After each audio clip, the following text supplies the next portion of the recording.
Nathaniel Brown took to the stage today to praise Interpol and Tarvis security services for thwarting what could have been a major terror attack during his Safe Harbor convention last week. Interpol has confirmed that a group of radical terrorists linked to the Augmented Rights Coalition wired the residential towers surrounding Apex Center with enough explosives to destroy 2 city blocks. As shocking as that fact turns out to be, Brown had only this controversial opinion to give. We must not make rash decisions based on fear, nor should we allow a vocal minority to dictate our future. The Human Restoration Act is a perversion of all the United Nations stands for. In time, I believe saner minds on the Security Council will prevail. Strong words from a man with an even stronger bank account. Let us see if his prediction proves true. This is Eliza Castillo. Hey, are you even listening to this? Live We won! from Pike. Did we? We completely disrupted their plan. Marchenko, the Orchid, the bombs. We've been under too long, man. Time to come up for air. Take a breath. Janus messaged me last night, said Brown's been lobbying like a champ. He and the people you saved know the act isn't a solution. Picus will talk around it as long as they can, but that thing is finished. Janus always seems to have the inside track. Except when it really matters. Miller, right? I'm sorry, Adam. I really did think he was working for the Illuminati. For a while, we both did. By the time I realized he was innocent. We can't change the past. We have to keep going. What are you thinking? How many more plans do they have in motion? How many more soldiers like Marchenko are waiting for the call? Don't call him a soldier. He was a thug, man. Soldiers have a code of honor. Soldiers follow orders, too. He was prepared to obey his, no matter the consequences. Sounds like you're sorry he's dead. He made his choice, I made mine. Regardless, we want the men behind him.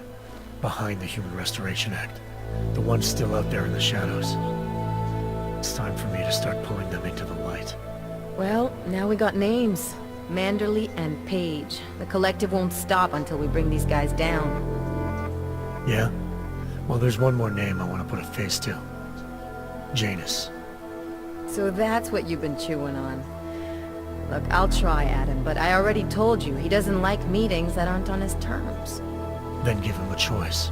Either he sets up a meeting, face to face, or I find him myself.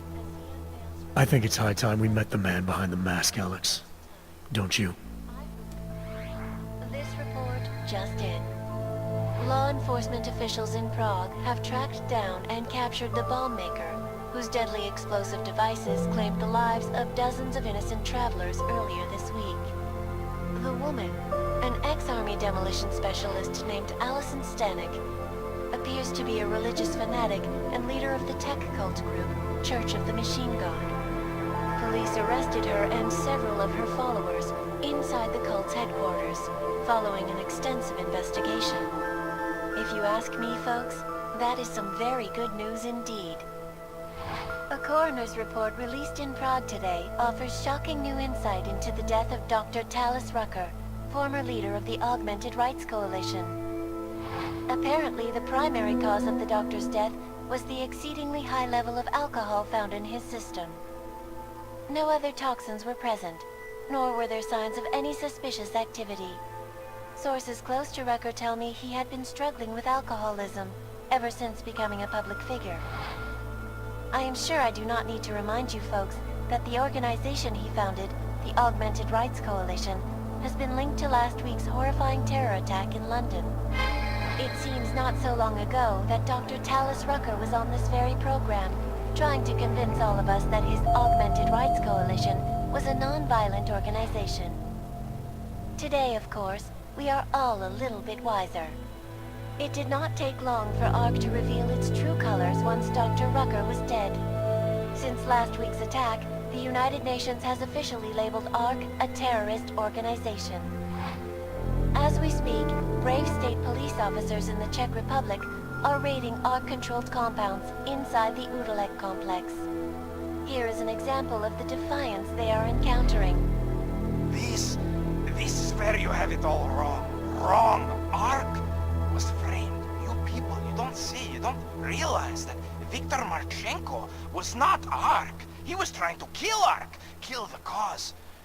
But he has failed. We are strong, we are innocent, and we will not be used as pawns by rich, scared men who want to make us less than human. I am sorry, young man, but methinks thou doth protest too much. The Diwali criminal organization is under intense scrutiny this evening for their role in the London attack. Evidence uncovered by Interpol indicates that high-ranking members of the chapter in Prague supplied weapons and logistical support to ARC terrorists. Among those being sought for questioning is Radic Nikoladze, leader of the Diwali's Prague chapter. Sources close to the man tell me, however, that Nikoladze has gone off the grid, and it is unlikely he will ever be found. An indication of guilt, perhaps? Join the online discussion and let us know what you think. News out of Paris today, where a sharp rise in illegal underground publications may have links to a prison escape recently orchestrated in Prague. Last week, Czech state police were holding members of the underground news group Samostat on charges of disturbing the peace, human trafficking, and media terrorism. The radicals escaped their holding cell, however, and are believed to have subsequently made their way deeper into Western Europe. Shortly after their escape, a radical publication called Silhouette began appearing throughout France. Has Samostat rebranded itself as Silhouette? I am sure you will agree with me on this one, folks, no matter what name these people go by. There is nothing more dangerous than the spread of false news. Turning our attention now to a more colorful story. A recent incident inside an illegal underground drug laboratory has led authorities to the heart of Prague's Neon operation. According to sources familiar with the new drug, the dangers of Neon had more to do with illegal distribution methods and criminal ties than with consuming the drug itself. Make no mistake, folks, Neon is illegal, and the dismantling of this laboratory is good news for everyone. However, some government officials have hinted to me that the drug may have therapeutic benefits, and if so, a government-approved version of Neon could be made available to the public eventually. Further testing will be required, of course, so only time will tell.